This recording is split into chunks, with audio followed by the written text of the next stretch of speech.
കർത്താവിന് സ്തോത്രം.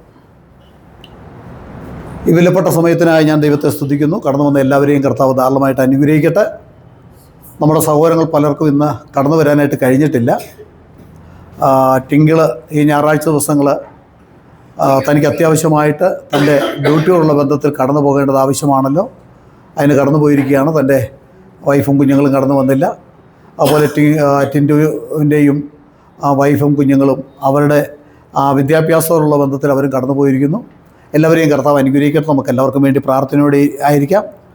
മറ്റു പലരും നെടുങ്കണ്ടത്തിന് കടന്നു പോയിരിക്കുന്നു. നമ്മുടെ വിനോയ്, അതുപോലെ നമ്മുടെ ഫോർട്ട് കൊച്ചിയിലുള്ള നമ്മുടെ സഹോദരങ്ങൾ വരും എന്ന് പ്രതീക്ഷിക്കുന്നു. കഴിഞ്ഞ ദിവസം എന്നെ വിളിച്ച് പറഞ്ഞു വരാം എന്ന് പറഞ്ഞു. ഏതായിരുന്നാലും നമുക്ക് ചുരുക്കം ചിലർക്കെങ്കിലും ഇന്ന് പകൽക്കാലം ദൈവത്തെ ആരാധിപ്പാനായിട്ട് കർത്താവ് സഹായിച്ചു. നമ്മുടെ ദൈവം നല്ലവനാണ്. യഹോവൻ നല്ലവനെന്ന് രുചിച്ചറിവിൻ. നമ്മുടെ ജെയ്സനും ഇന്ന് കടന്നു വന്നല്ലോ. കർത്താവ് അനുഗ്രഹിക്കട്ടെ. പ്രാർത്ഥിക്കുന്നുണ്ടായിരുന്നു. ഞാൻ ചിന്തിച്ചു ജെയ്സൺ എവിടെയോ പോകുന്നു എന്ന് പറഞ്ഞു കഴിഞ്ഞ ദിവസം, അല്ലേ? ശരി, ഞാൻ അവിടെ ആയിരിക്കുമെന്ന് ചിന്തിച്ചായിരുന്നു കഴിഞ്ഞ ദിവസം രാത്രിയും ഒക്കെ പ്രാർത്ഥിച്ചുകൊണ്ടിരുന്നു. ദൈവം അനുഗ്രഹിക്കട്ടെ. ഇന്ന് നമ്മളോടൊപ്പം വീണ്ടും കടന്നു വരുവാൻ കർത്താവ് പ്രിയ മകനെ കർത്താവ് അനുഗ്രഹിച്ചല്ലോ. ആ കുടുംബത്തിന് വേണ്ടി നമ്മൾ പ്രാർത്ഥിച്ചുകൊണ്ടിരിക്കുകയാണ്. തൻ്റെ പിതാവ് വളരെ രോഗാവസ്ഥയുണ്ട്. അതുപോലെ തന്നെ ആ കുടുംബത്തിൻ്റെ അവസ്ഥ എന്ന് പറഞ്ഞാൽ അവരുടെ കുടുംബജീവിതത്തിൽ വലിയ പോരാട്ടങ്ങളുടെ മധ്യത്തിലൂടെ കടന്നു പോകുന്നവരാണ്. ദൈവമക്കൾ ആത്മാർത്ഥമായിട്ട് പ്രാർത്ഥിച്ചു എങ്കിൽ മാത്രമേ ആ വിടുതൽ കിട്ടുകയുള്ളൂ. നമ്മുടെ കർത്താവിനാൽ വിടുതൽ ഇല്ലാതെ പോകുകയില്ല. ദൈവത്തിന് സ്തോത്രം. ഇന്ന് പൽക്കാലം നമ്മുടെ ദൈവസനിൽ ധാരാളം അനുഗ്രഹങ്ങൾ പ്രാപിപ്പാൻ ഞാൻ പറഞ്ഞുവല്ലോ. ആരാധന എന്ന് പറയുന്നത് അത് ഏറ്റവും ശ്രേഷ്ഠമേറിയ ഒന്നാണ്. നമ്മുടെ ഹൃദയം ദൈവത്തിലേക്ക് പകരുന്നതാണ്. ഹല്ലേലൂയ. അത് ആത്മാർത്ഥമായിട്ട് ആരെ ആരാധിക്കണമെന്ന് അറിഞ്ഞ് ആരാധിക്കുമ്പോഴാണ് ആ മഹത്വം വെളിപ്പെടുന്നത്. ഹല്ലേലൂയ. ദൈവത്തിന് സ്തോത്രം. കാരണം നമ്മുടെ കാഴ്ചപ്പാടനുസരിച്ചാണ്. കാഴ്ചപ്പാടെന്ന് പറഞ്ഞാൽ മത്തായി സുവിശേഷം 6-ാം അധ്യായത്തിൻ്റെ 22-ാം വാക്യം ഒന്ന് വായിച്ചേ. മത്തായിയുടെ സുവിശേഷം 6:22. ശരീരത്തിൻ്റെ വിളക്ക് കണ്ണാകുന്നു. കണ്ണ് ചൊവ്വുള്ളതെങ്കിൽ നിന്റെ ശരീരം മുഴുവനും പ്രകാശിതമായിരിക്കും. പിന്നെ താഴ്ത്ത് വായിച്ചേ. കണ്ണ് കേടുള്ളതെങ്കിൽ നിന്റെ ശരീരം മുഴുവനും ഇരുണ്ടതായിരിക്കും. നിന്നിലുള്ള വെളിച്ചം ഇരുട്ടായാൽ ഇരുട്ടെത്ര വലുത്. രണ്ട് യജമാനന്മാരെ സേവിപ്പാൻ ആർക്കും കഴിയില്ല.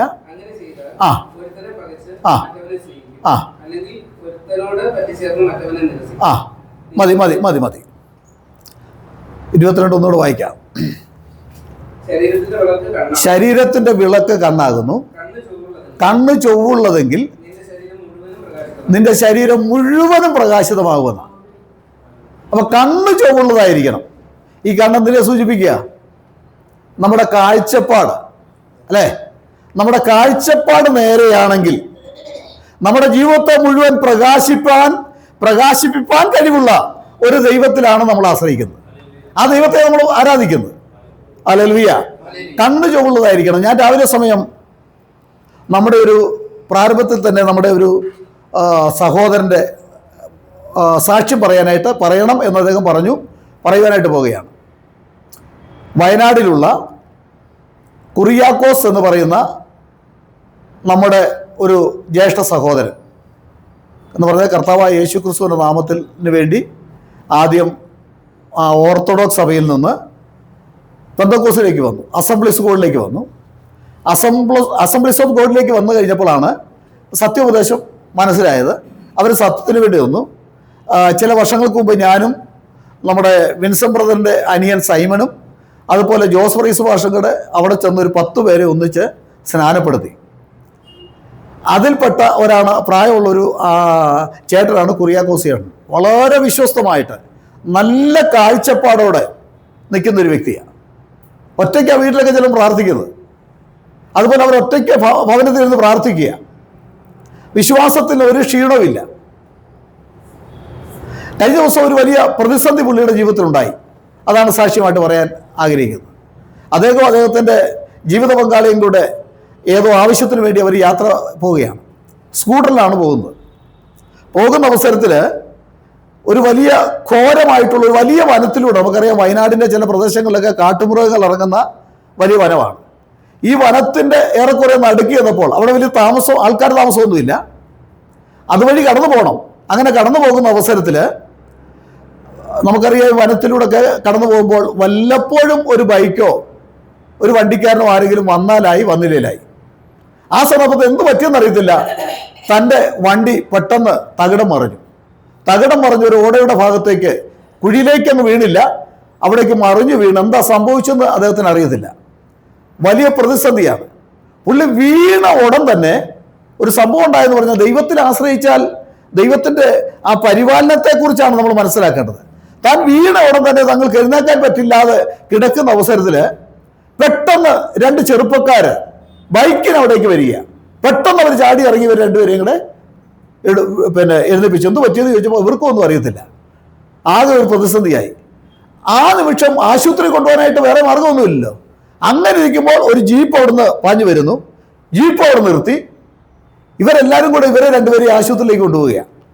പറഞ്ഞ ബൈക്ക്, ആ സ്കൂട്ടർ നോക്കണ്ട, ഞങ്ങൾ കൊണ്ടുവന്നോളാം, പുറകെ ഞങ്ങൾ വന്നോളാം എന്ന് പറഞ്ഞ ഒരാൾ, ഇതിൽ ഒരു ചെറുപ്പക്കാരൻ സ്കൂട്ടർ ഓടിച്ച് ഏതാണ്ട് 30 കിലോമീറ്ററോളം സഞ്ചരിച്ച് ആശുപത്രിയിൽ കൊണ്ട് എത്തിച്ചു. അപ്പൊ നോക്കണം, ദൈവം തക്ക സമയത്ത് തൻ്റെ മക്കളുടെ വിഷയത്തിന്മേൽ വിടുതൽ കൊടുക്കുന്നവനാണെന്ന് തനിക്കൊന്നുകൂടെ താൻ ദൈവത്തെ സ്തുതിച്ചുവെന്ന. ഇപ്പൊ താൻ കർത്താവിനെ ആരാധിക്കുമ്പോൾ എന്നോട് പറയുമ്പോഴും തന്റെ കണ്ണീരോടെ കരഞ്ഞുകൊണ്ടാണ് പറയുന്നത്, എൻ്റെ ദൈവം എന്നെ, എൻ്റെ കുടുംബത്തെ വിടുവിച്ച വിധം വലിയതാണ്. ആ തക്ക സമയങ്ങളിൽ ആ രണ്ട് യുവാക്കന്മാർ വരികയും ആ സമയത്ത് തന്നെ ഒരു ജീപ്പ് കടന്നു വന്നു. ഇവർക്കെല്ലാം പല ആവശ്യങ്ങളുള്ളതാ, ആവശ്യങ്ങൾക്ക് വേണ്ടി പോകാൻ വന്നതാ. പക്ഷെ അവരുടെ ആവശ്യങ്ങൾ മാറ്റിവെച്ച് ഈ ദൈവമകന്റെ വിഷയത്തിന്മേൽ ഇടപെട്ട് അവർ ആശുപത്രിയിലേക്ക് കൊണ്ടുപോയി. ആശുപത്രി കൊണ്ടുപോയി ഡോക്ടർ പറഞ്ഞു, ഇത് തലയ്ക്ക് എന്തെങ്കിലും പറ്റിയിട്ടുണ്ടോ എന്നറിയത്തില്ല, നല്ലപോലെ ഇടിച്ചിട്ടുണ്ട്, പക്ഷേ അതുകൊണ്ട് 5 മണിക്ക് ശേഷം ഇവിടുന്ന് പോയാൽ മതി. ഛർദ്ദിച്ചാൽ അത് കുഴപ്പമാണ്. ഛർദ്ദിക്കുന്നു എന്നറിയണം ഞങ്ങൾക്ക്. അവർ 5 മണി വരെ ഇരുന്നിട്ട് ഛർദ്ദിച്ചില്ല. അദ്ദേഹം ഇപ്പോൾ പറയുമ്പോൾ കണ്ണ് നിറയുന്നുണ്ട്. അത് ഇപ്പോൾ കർത്താവേ സ്തോത്രം, യേശുവേ സ്തോത്രം, യേശുവേ സ്തോത്രം എന്ന് പറഞ്ഞ് ആരാധിച്ച് ദൈവത്തെ ആരാധിച്ച് നടക്കുകയാണ്. ദൈവത്തിന് സ്തോത്രം. കാരണം ഞാനിത് പറഞ്ഞു വന്നതിന് സാരം, അവർ സ്നാനപ്പെട്ട് കർത്താവായ യേശുവിൻ്റെ നാമത്തിൽ സ്നാനപ്പെട്ട് കടന്നു വന്നപ്പോൾ അന്ന് ഞങ്ങൾ 3 പേര് ചെന്ന് ക്ലാസ് എടുത്തവർക്ക്. സ്നാനപ്പെട്ട് കഴിഞ്ഞപ്പോൾ അവിടെ പ്രകാശ് എന്ന് പറയുന്ന പോലീസ് ഉദ്യോഗസ്ഥനാണ്. താനും തൻ്റെ ഭാര്യയും തൻ്റെ മകളുമൊക്കെ സ്നാനപ്പെട്ടു. ബിടെക്കാണ് മകള്. അവരെല്ലാം വിശ്വാസത്തിന് വേണ്ടി അവരുടെ വീടുകളിൽ തന്നെ അവർ ആരാധിക്കുക. അപ്പോൾ അവിടെ ചെന്നപ്പോൾ പള്ളിക്കാർ, ഈ അസംബ്ലിസോടുകാർ പറഞ്ഞു, നിങ്ങൾ എന്തുകൊണ്ട് ഈ സഭ വിട്ട് സ്നാനപ്പെട്ട് അവിടെ പോയി എന്ന് ഞങ്ങളെ രേഖാമൂലം അറിയിക്കണമെന്ന് പറഞ്ഞു. ഇവരോട് രേഖാമൂലം അറിയിക്കണം. ഈ രേഖ കൊടുത്താൽ ഈ പെന്തക്കോസ്തിലെ പാസ്റ്റർമാർ എന്ത് ചെയ്യും? രേഖ അവർ മാത്രം വായിച്ചിട്ട്, അവർ മാത്രമേ വായിക്കുള്ളൂ. സഭാവിശ്വാസികളെ അറിയിക്കുമോ? ഇല്ല. അവർ വായിച്ചിട്ട് അവരുടെ ഫയലിൽ വെക്കുമോ, അല്ലെങ്കിൽ വലിച്ചു കയറി കളയും. അതുകൊണ്ട് ഇവർ പറഞ്ഞു, ഞങ്ങൾ വരാം, സഭയെ മൊത്തം കൂട്ടി വരുത്തണം, ഞങ്ങൾക്ക് 10 മിനിറ്റ് എന്തുകൊണ്ട് ഞങ്ങൾ ഈ സ്നാനം സ്വീകരിച്ചു, തൃത്വ സ്നാനം ഞങ്ങൾ ഉപേക്ഷിച്ചു എന്നുള്ളത് പറയാൻ സഭയോട് പറയാം. പറഞ്ഞതിന് ശേഷമായിട്ട് നിങ്ങൾ അംഗീകരിച്ചാൽ മതി, ഞങ്ങൾ പോകാം എന്ന് പറഞ്ഞു. ഞങ്ങൾ വന്ന് സംസാരിക്കാമെന്ന് പറഞ്ഞത് അവർ സമ്മതിച്ചില്ല. കാരണം അവർക്ക് അടി കിട്ടുമെന്നറിയാം. കാരണം അവിടെ ആരെങ്കിലും ഈ സത്യം അറിയാൻ ഒരുത്തരെങ്കിലും ഉണ്ടെങ്കിൽ എന്ത് സംഭവിക്കും? അവർ വിശ്വാസത്തിലേക്ക് വരും. അവർ ബന്ധക്കോസോ മറ്റൊന്നോ ഒരു കോസും നോക്കുകയില്ല, ബന്ധക്കോസും നോക്കുകയില്ല, കൊന്തക്കോസും നോക്കുകയില്ല. നോക്കുവോ? ഹല്ലേലൂയ. യഹോവ നല്ലവനെന്ന് രുചിച്ചറിയുന്നവൻ ആ സത്യം അറിയുമ്പോൾ അത് കേൾക്കുവാനും അതിലേക്ക് കടന്നു വരുവാനായിട്ട് ഒരു മനുഷ്യന്റെ മുഖം നോക്കുകയില്ല. ദൈവത്തിന് സ്തോത്രം. തൻ്റെ അനുഭവ സാക്ഷ്യം താൻ ഇവിടെ പറയണം എന്ന് പറഞ്ഞിട്ടുണ്ട്. അതുകൊണ്ടാണ് ഞാനിത് പറഞ്ഞത്. താൻ ഒറ്റയ്ക്ക് കർത്താവായ യേശുവിൻ്റെ നാമത്തിന് വേണ്ടി മാനന്തവാടിയുടെ അടുത്ത പ്രദേശത്ത് നിൽക്കുകയാണ്. അവരെന്നോട് പറഞ്ഞൊരു വാക്ക് ഞാൻ അത്ഭുതപ്പെട്ടു പോയി. കാരണം അവരുടെ കുടുംബം നല്ല നിലയിൽ, മറ്റുള്ളവരെല്ലാം ഡോക്ടേഴ്സും എൻജിനീയേഴ്സും ഒക്കെയുള്ള നല്ല നിലയിൽ ആ പ്രദേശത്തിൻ്റെ പ്രമാണികളായിട്ട് ജീവിക്കുന്ന ഒരു കുടുംബമാണ്. ഞാൻ ചോദിച്ചു, നിങ്ങൾ സ്നാനപ്പെട്ടു, നിങ്ങളെ പെന്തക്കോസ്തുകാർ അംഗീകരിക്കുന്നില്ല, ഇവിടുത്തെ കത്തോലിക്കരും അംഗീകരിക്കുകയില്ല, യാക്കോക്കാരും നിങ്ങളെ അംഗീകരിക്കുകയില്ല, നിങ്ങൾ മരിച്ചാൽ നിങ്ങൾ എന്ത് ചെയ്യും, എന്ത് പ്രശ്നം ഉണ്ടാവും? പറഞ്ഞു, മരിച്ചാൽ എവിടെ അടക്കും എന്ന് ചോദിച്ചു. ഉടൻ തന്നെ പറഞ്ഞു, പക്ഷേ അതൊക്കെ ഞങ്ങൾ തീരുമാനം എടുത്തിട്ടുണ്ട്. എന്താ? ഇവിടെ പഞ്ചായത്ത് കത്തിച്ചു കളയുന്നുണ്ട്. അവർ കൊണ്ടുപോയി കത്തിക്കട്ടെന്നേ. നോക്കണം, അവരുടെ വിശ്വാസത്തിന്റെ ശക്തി മനസ്സിലാക്കണം. അവർ കൊണ്ട് കത്തിച്ചു കളയട്ടെന്നേ. വേറൊന്നുമല്ല, അവിടെ ആ ജില്ലയിൽ അറിയപ്പെട്ട ഒരു പോലീസ് ഉദ്യോഗസ്ഥരാ അത് പറഞ്ഞത് കൂടുതൽ. അവർ രണ്ടുപേരെ പ്രകാശം എന്ന് പറയും. ഹല്ലേലൂയ. അവർ കത്തിച്ചു കളഞ്ഞോട്ടെ, ഞങ്ങൾക്കൊന്നും വല്ല പ്രശ്നം, ഞങ്ങൾക്ക് ദൈവരാജ്യത്തിൽ പോകണം. ഹല്ലേലൂയ. അത് കേട്ടപ്പോൾ തന്നെ ഏതായിരുന്നാലും കർത്താവിന്റെ കൃപ നമുക്ക് അവിടെ ഒരു ശ്മശാനം മേടിക്കാൻ കർത്താവ് കൃപ ചെയ്തു കേട്ടോ. ഞാൻ ഇന്നലെ എന്നെ വിളിച്ചപ്പോൾ ഞാൻ പറഞ്ഞു, നിങ്ങൾ ആ വിഷയത്തിലൊന്നും പേടിക്കണ്ട, ഒരു 8-10 കിലോമീറ്റർ അല്ല ഉള്ളൂ, ആ വിഷയത്തിലൊന്നും പേടിക്കേണ്ട. ദൈവം നിങ്ങളുടെ വാക്ക് മാനിച്ച് നമുക്ക് അവിടെ ശ്മശാനം മേടിക്കാനായിട്ട് ദൈവം ഒരു അവസരം തന്നു എന്ന് പറഞ്ഞു. കാരണം ഒറ്റയ്ക്ക് നിൽക്കുന്ന വ്യക്തി ആരുണ്ടോ, യേശുവിന്റെ നാമത്തിൽ വേണ്ടി നിൽക്കുന്ന വ്യക്തി ആരുണ്ടോ, അവരെ എവിടെയും ഉണങ്ങി വെക്കുകയില്ല, അവരെ വലിച്ചെറിയുകയില്ല. അവരെയൊക്കെ മാനിക്കുന്ന ഒരു ദൈവമാണ് നമ്മളെ ദൈവം. ഹല്ലേലൂയ. ദൈവത്തിന് ഒരു വലിയ സമൂഹത്തിന്റെ പുറകെ പോകുന്നവരല്ല യഥാർത്ഥത്തിൽ നാം. അത് ദൈവത്തിന്റെ പ്രവൃത്തി അവിടെ വെളിപ്പെടുന്നുണ്ട്. ദൈവത്തിന് സ്തോത്രം. യഥാർത്ഥ സമൂഹത്തെ കണ്ടുകൊണ്ടും അവരുടെ വലിയ വലിയ ഇത് കണ്ട് ഞാൻ ഒരു സഹോദരനെ കഴിഞ്ഞ ദിവസം നമ്മുടെ ചെറിയടവിൽ നെൽസൺ എന്ന് പറയുന്ന അദ്ദേഹമാണ് ഇപ്പോൾ അവിടെ ശുശ്രൂഷ ചെയ്യുന്നത്. അദ്ദേഹം കത്തോലിക്ക സഭ വിട്ട്, സഭയിലെ പ്രധാനപ്പെട്ട ആൾക്കാരായിരുന്നു, അത് വിട്ടിട്ട് പോന്നു. അദ്ദേഹം ഷിപ്പിൽ എഞ്ചിനീയർ ആയിരുന്നു. ഇപ്പോൾ അദ്ദേഹം വീട്ടിലാണ്. മക്കള് ഒരാൾ ഷിപ്പിൽ ക്യാപ്റ്റനായിട്ടും അതുപോലെ തന്നെ എഞ്ചിനീയറായിട്ടും ഒക്കെ അത് ജോലി ചെയ്യുന്നുണ്ട്. അദ്ദേഹം അപ്പനോട് ജോലിക്ക് പോകണ്ടെന്ന് അവർ പറഞ്ഞു. അദ്ദേഹം വീട്ടിൽ ഇരിക്കുകയാണ്. അപ്പോൾ അദ്ദേഹം കർത്താവിന് വേണ്ടി വിശ്വസ്തമായിട്ട് നിന്നു. തൻ്റെ ജ്യേഷ്ഠൻ്റെ ഒരു മരണമുണ്ടായി, ജെറോം എന്ന് പറയും. ആ സമയത്ത് ഞാനും അവിടെ ഉണ്ട്. എല്ലാവരും അവരെ കൈവിട്ടു. അപ്പോൾ അന്ന് ശ്മശാനമൊന്നുമില്ല, എവിടെ അടക്കും എന്നറിയാൻ പാടില്ലാത്ത ഒരു സ്റ്റേജ്, ആരും പതറിപ്പോകുന്ന സാഹചര്യം. അവരുടെ അപ്പച്ചൻ വളരെ വിശ്വാസത്തിന് വേണ്ടി വളരെ നല്ല ചരിത്രം അറിയാവുന്ന ഒരു ഭക്തനായ മനുഷ്യനായിരുന്നു. അദ്ദേഹം വിശ്വാസത്തിന് വേണ്ടി ഒന്നും ആരും അടക്കിയില്ലേലും പ്രശ്നമൊന്നുമില്ല, ആരെയും ഉണക്കിയിട്ടില്ലല്ലോ, ഉണക്കി വെച്ചിട്ടും ഒന്നുമില്ലല്ലോ. അതുകൊണ്ട് അത് കാര്യങ്ങൾ അവർ ധൈര്യത്തോടെ വിശ്വാസത്തിന് വേണ്ടി ഇറങ്ങിത്തിരിച്ചു. ഇന്ന് എന്തെന്ന് ചോദിച്ചാൽ ദൈവത്തിന്റെ ആ അത്ഭുത മഹത്വം കണ്ടവർ ജീവിക്കുകയാണ്. ഹല്ലേലൂയ.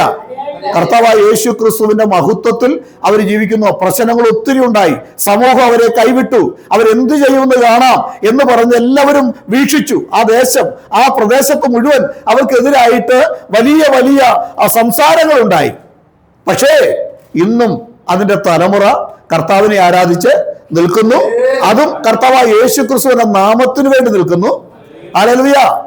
യാതൊരു വിധമാകുന്ന സങ്കോചവും ഇല്ലാതെ കർത്താവിന് വേണ്ടി ആ കുടുംബം ചെറിയടവിൽ നിൽക്കുകയാണ്, കൊച്ചിയുടെ പ്രദേശത്ത് നിൽക്കുകയാണ്. ദൈവത്തിന് സ്തോത്രം. അപ്പോൾ ഇങ്ങനെയൊക്കെയുള്ള ഒത്തിരി ഭവനങ്ങളുണ്ട് കേട്ടോ. ഒറ്റയ്ക്ക് ആരുമില്ലെങ്കിലും കർത്താവിന് വേണ്ടി നിൽക്കുന്ന ഒത്തിരി കുടുംബങ്ങളുണ്ട്. അങ്ങനെ ഒത്തിരി ധാരാളം പേരുടെ പേര് പല സ്ഥലങ്ങളിൽ ഉള്ളതായിട്ട് എനിക്കറിയാം.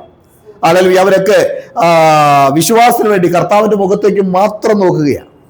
ദൈവജനം പറയുന്നു, അവങ്കിലേക്ക് നോക്കിയവർ പ്രകാശിതരായി, അവരുടെ മുഖം ലജ്ജിച്ചു പോയിട്ടില്ല.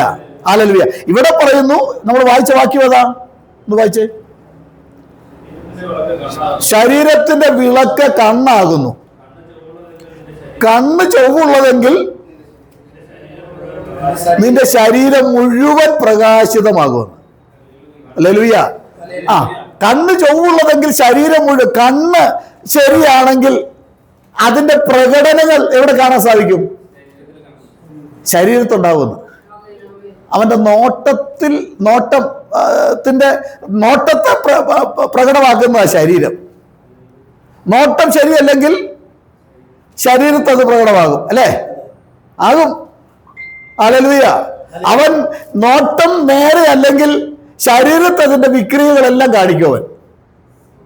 കണ്ണ് നേരുള്ളതെങ്കിൽ അവന്റെ ശരീരത്തെ പ്രകാശമാക്കും. നമ്മുടെ ശരീരത്തെ പ്രകാശമാക്കുവാൻ നമ്മുടെ കണ്ണിന്റെ അല്ലെങ്കിൽ നമ്മുടെ കാഴ്ചപ്പാട് ശരിയാണെങ്കിൽ, നമ്മുടെ കാഴ്ചപ്പാട് നേരെയുള്ളതാണെങ്കിൽ അത് നമ്മുടെ ശരീരത്തെ ബാധിക്കും. ഹല്ലേലൂയ. ഹല്ലേലൂയ. കാരണം എന്താ? ഒരു വാക്യം ഒന്ന് വായിച്ചു. സങ്കീർത്തനം 18:28 ഒന്ന് വായിച്ചേ. 18:28.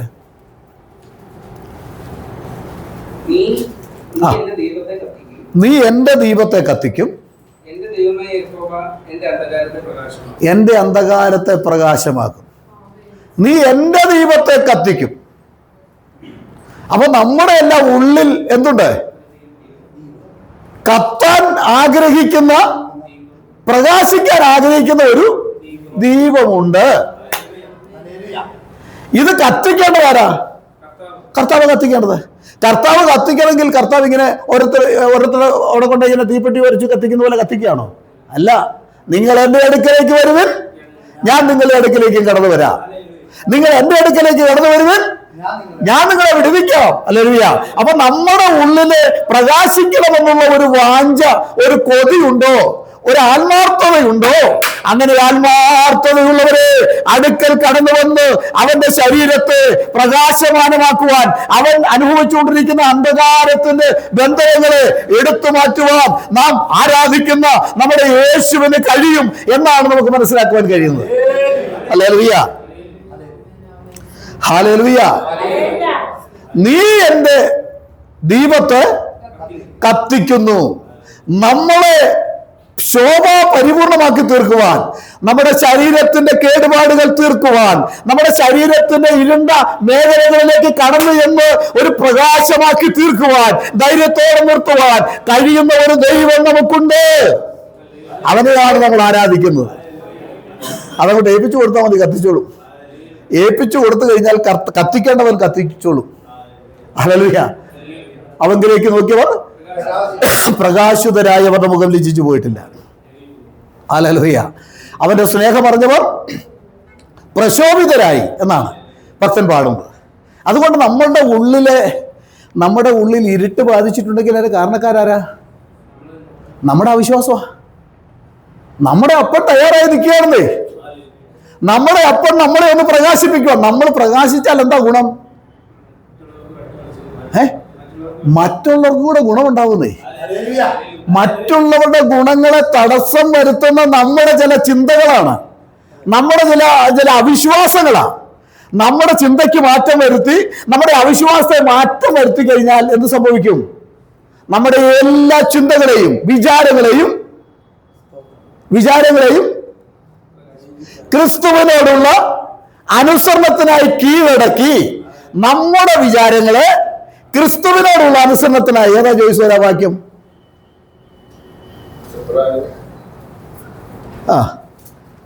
നമ്മുടെ വിചാരങ്ങളെ ക്രിസ്തുവിനോട് അനുസരണത്തിനായി കീഴടക്കി. പ്രേരണ കൊരിന്ത്യർ ലേഖനത്തിലാണ്. വായിച്ചോണം, ഞാനിനി വാക്യമൊന്നും പറയുന്നില്ല. ഇവിടെ ഇരിക്കുന്നവരെല്ലാം എല്ലാ ദൈവങ്ങളും ശിശുക്കളൊന്നുമല്ല. വായിച്ചോ, ആർക്കും വേണമെങ്കിലും വായിക്കാം. നമ്മുടെ എല്ലാ വിചാരങ്ങളെയും ക്രിസ്തുവിനോടുള്ള അനുസരണത്തിനായി കീഴടക്കി. ഏത് വിചാരത്തെയും ക്രിസ്തുവിനോടുള്ള അനുസരണത്തിനായി അതുമല്ല റെനി, നമുക്ക് കൊരിന്ത്യർ ലേഖനത്തിൽ ഒന്ന് നോക്കിയേ.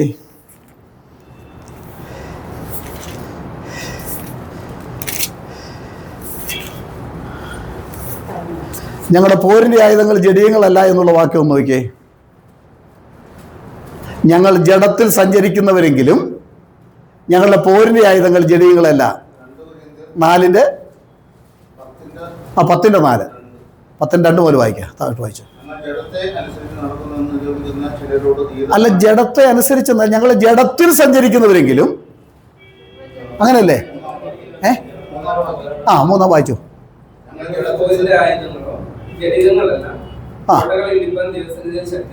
അല്ല, ഇത് 3 പോലെ വായിച്ചോട്ടെ. ഞങ്ങൾ ജഡത്തിൽ സഞ്ചരിക്കുന്നവരെങ്കിലും ജഡപ്രകാരം പോരാടുന്നില്ല. എത്ര മനോഹരമായ വാക്യമായില്ലേ? ഞങ്ങൾ സഞ്ചരിക്കുന്ന എവിടെയാ? ഈ ജഡത്തിലാ സഞ്ചരിക്കുന്നത്. പക്ഷെ ഞങ്ങളുടെ പോരാട്ടങ്ങളൊന്നും, അത് നമുക്ക് ഇന്നത്തെ കാലത്ത് എങ്ങനെ വ്യാഖ്യാനിക്കാം? ഞങ്ങൾ ജഡത്തിൽ സഞ്ചരിക്കുന്നവരെങ്കിലും ഞങ്ങൾ IPC-ക്കാരല്ല. ബോധം വരുന്നുണ്ടോ? അവിടെ കോമ്പൗണ്ടിൽ നടക്കുന്ന എന്തുവാ? ഉന്തും തള്ളും, അടിയും ബഹളവും. ഞാൻ അതിൻ്റെ അടിയിൽ ചെന്ന് കമൻ്റ് എഴുതി, ഞങ്ങൾ ഈ രാജ്യക്കാരല്ല, ഞങ്ങൾ നിങ്ങളുടെ രാജ്യക്കാരല്ല, എങ്കിലും ഒന്ന് ചോദിക്കുക എന്ന് പറഞ്ഞ് ഞാൻ കുറച്ച് എഴുതി. അതിന് കുറച്ച് പേര് ലൈക്ക് ചെയ്തിട്ടുണ്ട്. നമ്മൾ ഈ രാജ്യക്കാരൊന്നും അല്ലെന്നേ. നമ്മളിവിടുത്തെ ഒരു പെന്തക്കോസിന്റെയും സൈഡിൽ നിൽക്കുന്നവരല്ല. അല്ലെങ്കിൽ നമ്മെ നിർത്തുന്ന ഒരു ദൈവമുണ്ട്, അത് യേശു മാത്രമാണ്. ആ യേശുവിന്റെ അനുയായികളാണ് നമ്മൾ. ഞങ്ങൾ ജഡത്തിൽ സഞ്ചരിക്കുന്നവരെങ്കിലും ഞങ്ങൾ പെന്തക്കോസ്തുകാരല്ല. അങ്ങനെ വാക്യമില്ല കേട്ടോ. അവിടെയാണ് ഈ അടിയും തൊഴുത്തിക്കുത്തും ഈ അധികാരം വടംവലിയും കസേരകളിയും വോട്ടും തമ്മിലടിയും നടക്കുന്നത്. കത്തോലിക്കരുടെ പോലും അങ്ങനെ ഇല്ലെന്ന് തോന്നുന്നു. ഞങ്ങൾ ജഡത്തിൽ സഞ്ചരിക്കുന്നവരെങ്കിലും ജഡപ്രകാരം പോരാടുന്നില്ല. പിന്നെ അപ്പൊ നമുക്ക് ഒരു പോരുണ്ടല്ലേ, ഒരു പോരാട്ടം ഉണ്ടല്ലേ, അല്ലേ? ഞങ്ങളുടെ പോരിന്റെ ആയുധങ്ങൾ ജഡീകങ്ങളെ അല്ല. ഞങ്ങളുടെ പോരിന്റെ ആയുധങ്ങൾ ജഡീകങ്ങളെ അല്ല. കോട്ടകളെ ഇടിപ്പാൻ, ഞങ്ങൾക്കെതിരായി പോരാടുന്ന ഏത് കോട്ടകളെയും ഇടിപ്പാൻ ദൈവസന്നിധിയിൽ ശക്തിയുള്ളവ തന്നെ. അവയാൽ ഞങ്ങൾ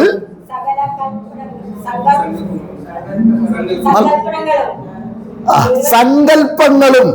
വായിക്കുമ്പോ നമ്മൾ നന്നായിട്ട് വായിച്ചോളും. ഒന്നും നോക്കണ്ട, നിങ്ങൾ ധൃതി ഒന്നും വെക്കണ്ട. ധൃതി വെച്ചെങ്ങും ഓടിപ്പോകണ്ട. വായിക്ക, ഓർഡർ വായിക്കേ.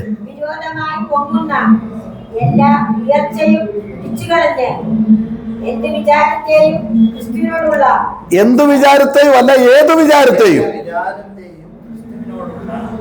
ഒന്ന് വായിച്ചേ, അതിന്റെ ആദ്യം മുതൽ ഒന്ന് വായിച്ചേ. അവയാൽ ഞങ്ങൾ സങ്കല്പങ്ങൾ. ശ്രദ്ധിക്കണേ, അവയാൽ ഞങ്ങൾ പല സങ്കല്പങ്ങളുണ്ട് നമുക്കില്ലേ.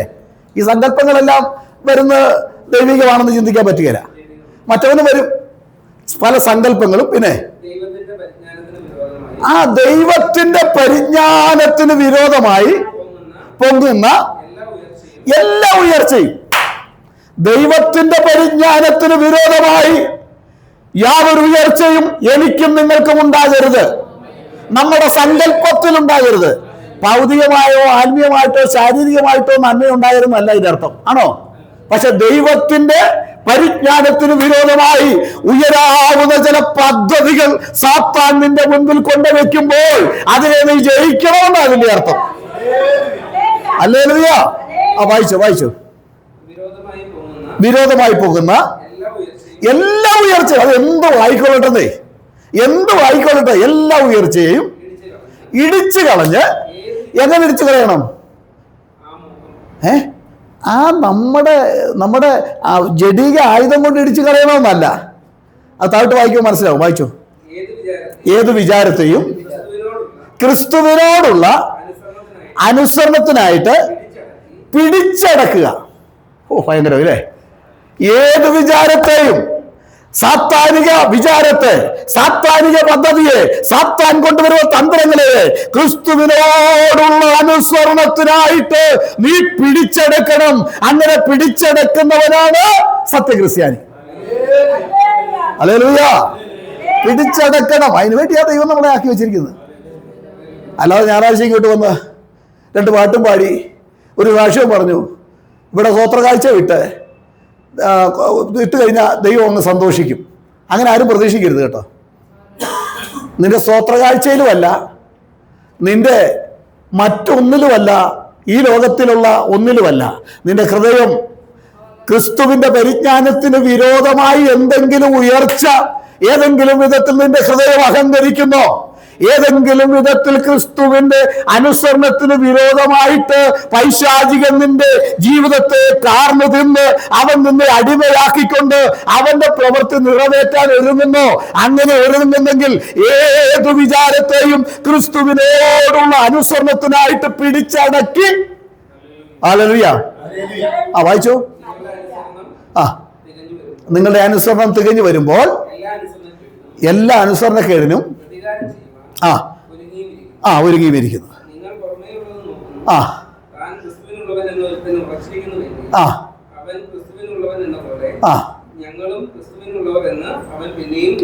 ഹല്ലേലൂയ. നമ്മൾ ക്രിസ്തുവിനുള്ളവരാണ് നമ്മൾ നിരൂപിച്ചോണം. നമ്മൾ ഈ ലോകത്തിലുള്ളവരല്ലെന്നേ. ലോകത്തുള്ള ഞാനിപ്പോൾ പറഞ്ഞില്ലേ, കുറിയാക്കോസ് ചേട്ടൻ നമ്മുടെ ഒരു മൂത്ത സഹോദരനാ. ഏത് കുടുംബത്തിൽ? ക്രിസ്തുവിൻ്റെ കുടുംബത്തിൽ. ഹല്ലേലൂയ. അപ്പം നിങ്ങൾക്കൊരു വേദന ഉണ്ടായാൽ അത് ആർക്കുണ്ടാകണം? എനിക്കുണ്ടാകണമെന്നേ. ഞാനിവിടെ പ്രസംഗിച്ചിട്ട് നിങ്ങൾക്ക് വേദനയും നിങ്ങളുടെ പ്രയാസങ്ങളും ഒക്കെ കേട്ടിട്ട് അത് ഞാൻ ഞാൻ പ്രാർത്ഥിച്ചാണ് കേട്ടോ, പ്രാർത്ഥിച്ചാൽ കുഴപ്പമില്ല എന്ന് പറഞ്ഞു പോകുന്നതിൽ വലിയ അർത്ഥമൊന്നുമില്ല. നിങ്ങൾക്ക് വേണ്ടി സമയം വേർതിരിച്ച് പ്രാർത്ഥിക്കാനായിട്ട് ഞാൻ കടപ്പെട്ടവൻ അല്ലെങ്കിൽ ഞാൻ കള്ളപ്പാസ്റ്ററാണ്. നിങ്ങളുടെ വിഷയത്തിന്മേൽ എനിക്ക് ദൈവസഭയിൽ പ്രാർത്ഥിക്കാൻ എനിക്ക് സമയമില്ല.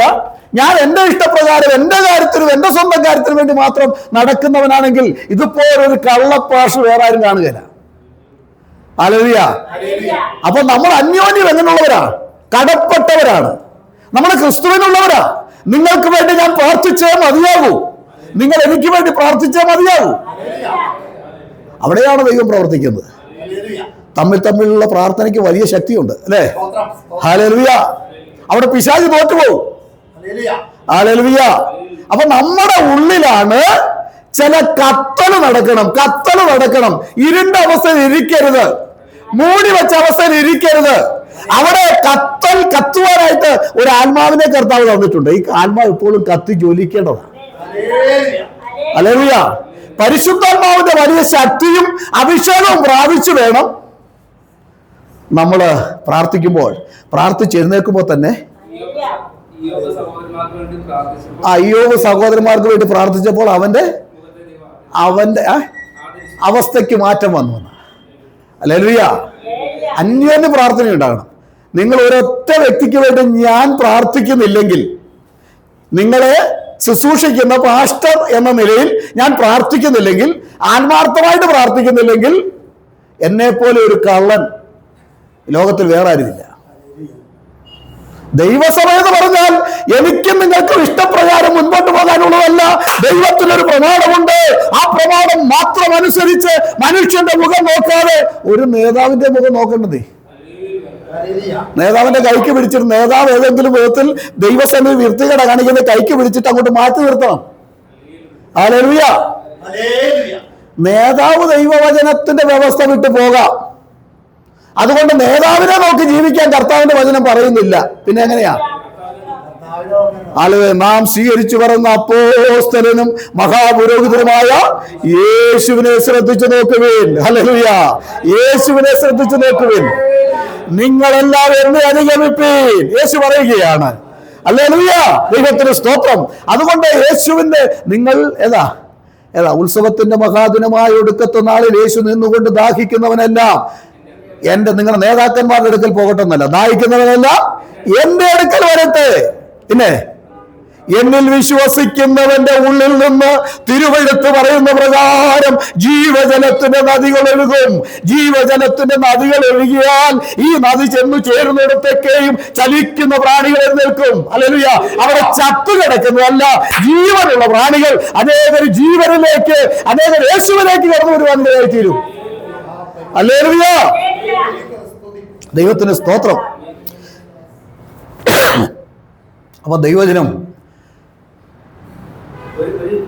വായിച്ചോ നിങ്ങൾക്ക് നമ്മളെല്ലാം ഒന്ന് വായിച്ചോ.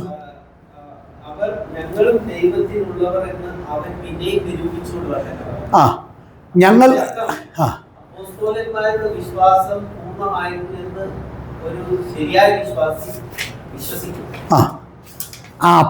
അതെ, അതാണ് പ്രധാനം. അപ്പോസ്തലന്മാരുടെ ഉപദേശമാണ് യഥാർത്ഥ സത്യ ഉപദേശമെന്ന് ഒരു വിശ്വാസിക്ക് ബോധ്യം വരണം. ആ ഉപദേശത്തിന് വേണ്ടി നിൽക്കുന്നവൻ മാത്രമാണ് ദൈവസഭ. അല്ലാത്തവനൊക്കെ എന്ത് ചെയ്യും? താക്കോലിന്റെ പൂട്ട് തല്ലിപ്പൊളിക്കും, വാണ്ടം വെച്ചുകൊണ്ട് ഇന്നയാൾക്ക് വോട്ട് ചെയ്യണം കേട്ടോ എന്ന് പറഞ്ഞ് വോട്ടുപിടുത്തത്തിന് വേണ്ടി നിൽക്കും, സംഘടനയ്ക്ക് വേണ്ടി നിൽക്കും, നേതാവിന് വേണ്ടി കീജ വിളിക്കും. യഥാർത്ഥ കർത്താവിനെ കണ്ടവൻ പൗലോസ് അങ്ങനെയുള്ളവനായിരുന്നു. പൗലോസ് പറയുന്നത് എന്താണെന്നറിയോ? എനിക്ക് സ്വർഗീയ ദർശനം എനിക്ക് കിട്ടിക്കഴിഞ്ഞപ്പോൾ ഞാൻ യെരുശലേമിലേക്ക് പോവുകയോ സഭയുടെ നേതാക്കന്മാരുടെ അടുക്കൽ പോവുകയോ ഒന്നും ചെയ്തില്ല. ഞാൻ സ്വർഗീയ ദർശനത്തിന് അനുസരണക്കേട് കാണിച്ചിട്ടില്ല. സ്വർഗീയ ദർശനം അനുസരിച്ച് യാത്ര ചെയ്തു. അപ്പൊ നമുക്കൊരു കാഴ്ചപ്പാടുണ്ടാകണം. നമുക്ക് യഥാർത്ഥമായ അപ്പോസ്തോലിക കാഴ്ചപ്പാടുണ്ടാകണം. ഞങ്ങൾ അപ്പോസ്തലന്മാരുടെ ഉപദേശം കേൾക്കുന്നുവെന്ന് ഇവിടുത്തെ പെന്തക്കോസ്തുകാർ മുഴുവൻ പറയുന്നുണ്ട്. അത് പോരാ, ആ വാക്കുകൊണ്ട് അർത്ഥമില്ല. ഹല്ലേലൂയ. അപ്പോസ്തോലിക കാഴ്ചപ്പാടിലൂടെ മാത്രം സഞ്ചരിക്കുവാൻ വിളിക്കപ്പെട്ട ഒരു ജനമാണ് ദൈവത്തിന്റെ ജനം. ഹല്ലേലൂയ. അപ്പോസ്തലന്മാർ എന്ത് നമുക്ക് മാതൃക കാണിച്ചോ. ഇനി ഞാനൊരു കാര്യം കൂടെ പറയാം. അപ്പോസ്തലന്മാര് അവിടെ ഒരാൾ നഷ്ടമായി. ആരാ? യൂദ. യൂദ എങ്ങോട്ട് പോയി? എങ്ങോട്ട് പോയെന്നാ പറയുന്നത്? വായിച്ചേ നമ്മൾ വാക്യങ്ങളെല്ലാം സമയമൊന്നും ഓടിയൊന്നും പോകേണ്ടത്. കിട്ടുന്ന സമയം നമുക്ക് ലഭിക്കുന്ന സമയം 1-ാം അധ്യായം എടുത്തേ.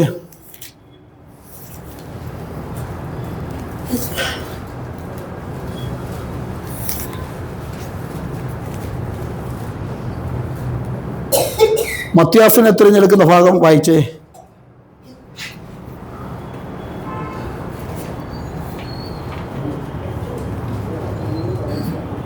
1:15 മുതൽ വായിച്ചു. ആ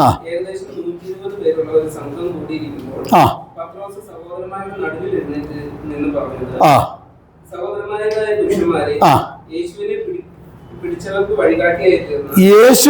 പിടിച്ചവർക്ക് വഴികാട്ടിയായി തീർന്ന കണ്ടോ. ചില കക്ഷികളൊക്കെ ആരാ? യേശുവിനെ പിടിപ്പിക്കാൻ നടക്കുക. യേശുവിനെ പിടിക്കുന്നവർക്ക് വഴികാട്ടിയായി നടന്ന വായിച്ചു. ആ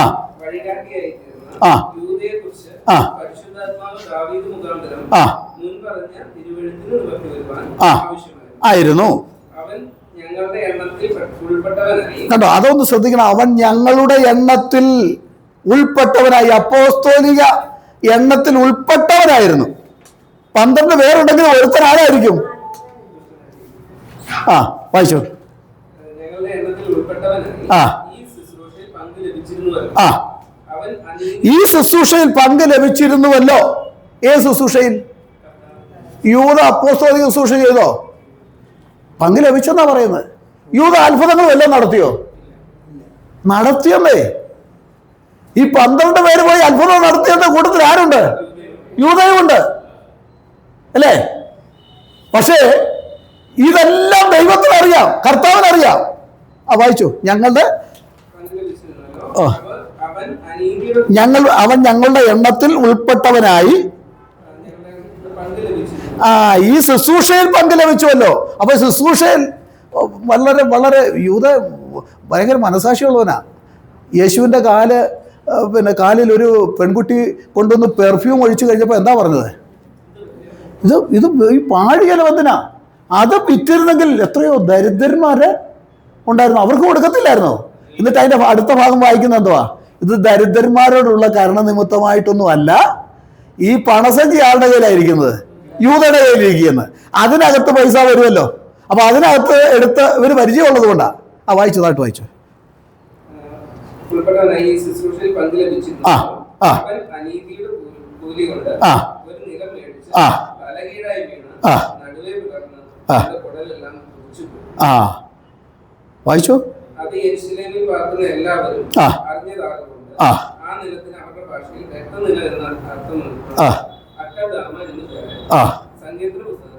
അവന്റെ വാസസ്ഥലം ശൂന്യമായി പോകട്ടെ, അവന്റെ അധ്യക്ഷസ്ഥാനം മറ്റൊരു ലഭിക്കട്ടെ എന്നും എഴുതിയിരിക്കുന്നു.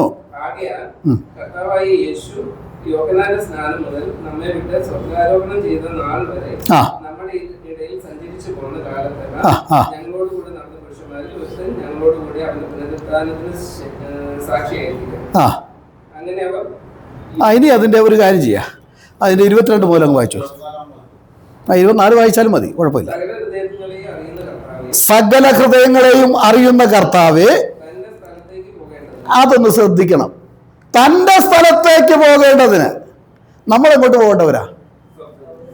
നമ്മുടെ സ്ഥലം ഇവിടെയല്ല അല്ലേ? ഇവിടെ നമുക്ക് നിലനിൽക്കുന്ന ഭവനമൊന്നുമില്ല. നഗരം എല്ലാം തകർന്നു പോകും. ഒറ്റ കൊടുങ്കാറ്റിനോ ഒരു ഭൂകമ്പത്തിനോ ഉള്ള കെട്ടിടങ്ങളൊക്കെ ഉള്ളു ഇവിടെ.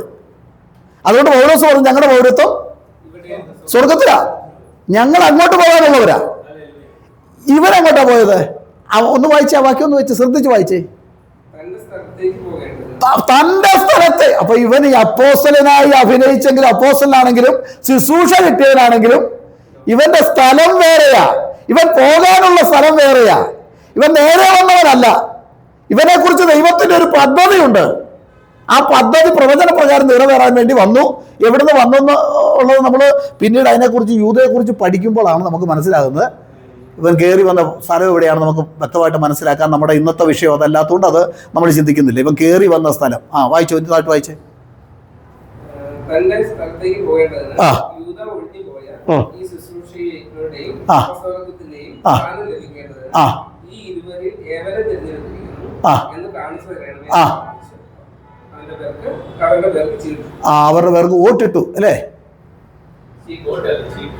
അപ്പൊ ഈ പെന്തക്കോസ്തുകാരല്ല വോട്ടിട്ട് നേതാക്കന്മാരെ തിരഞ്ഞെടുക്കുന്നതിന്റെ അർത്ഥം എന്തോ? അത് എവിടുന്ന് വന്നതാ? അപ്പോസ്തോലികമാണോ? വോട്ടിടുന്ന സഭ അപ്പോസ്തോലികമാണോ? അല്ല. അവിടെ എന്താ ചെയ്തത്? ചീട്ടിട്ടു. ചീട്ടെന്ന് പറഞ്ഞാൽ അവർക്ക് യോജിച്ച രണ്ടുപേരെ നിർത്തി അല്ലേ? നിർത്തിയതിന് ശേഷം ചീട്ടിട്ടിട്ട് അത് അടുത്ത വാക്യം വായിച്ചേ.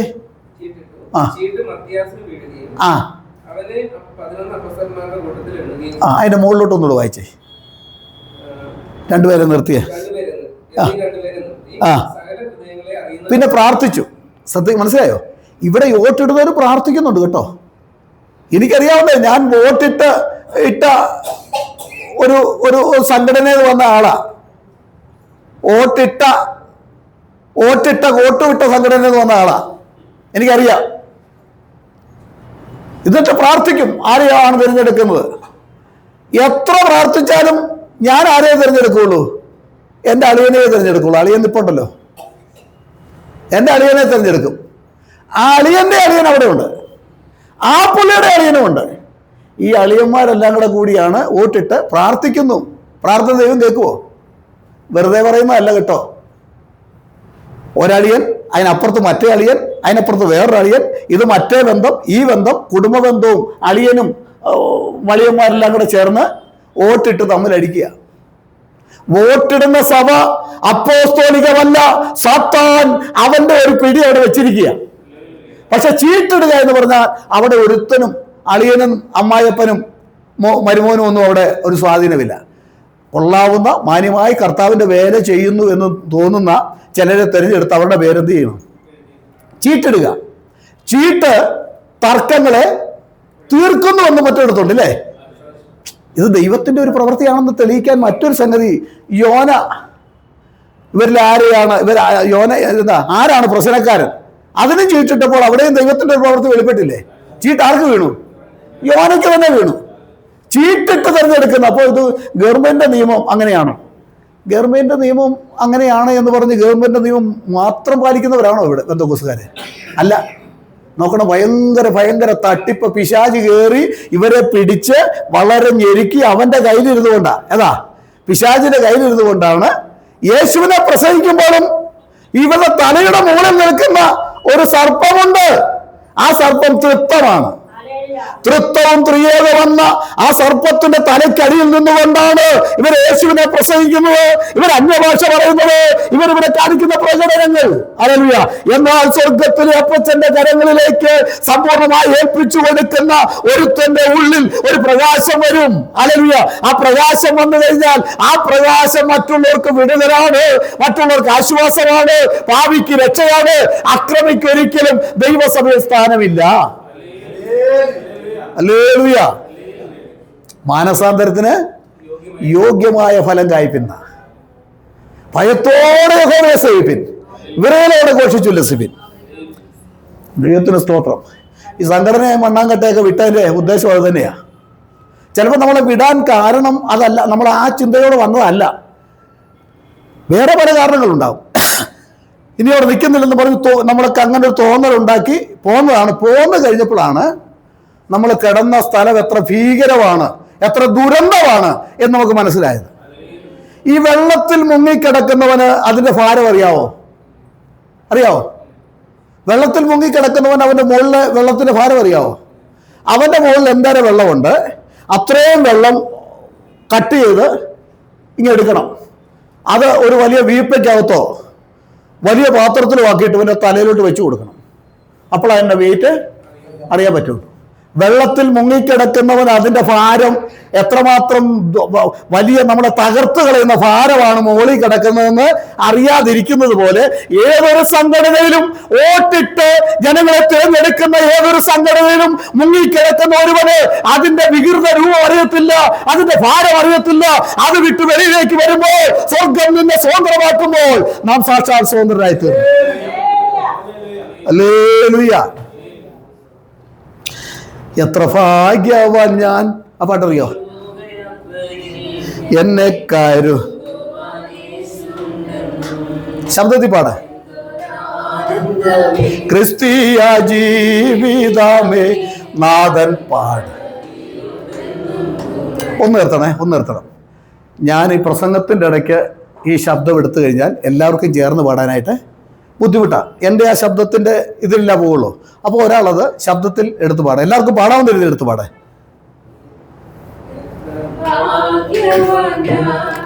ഈ ലോകയാത്രയിൽ എന്നെ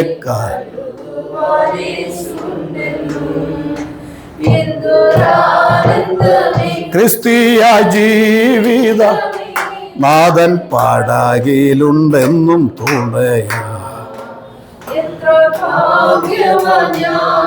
ഈ ലോക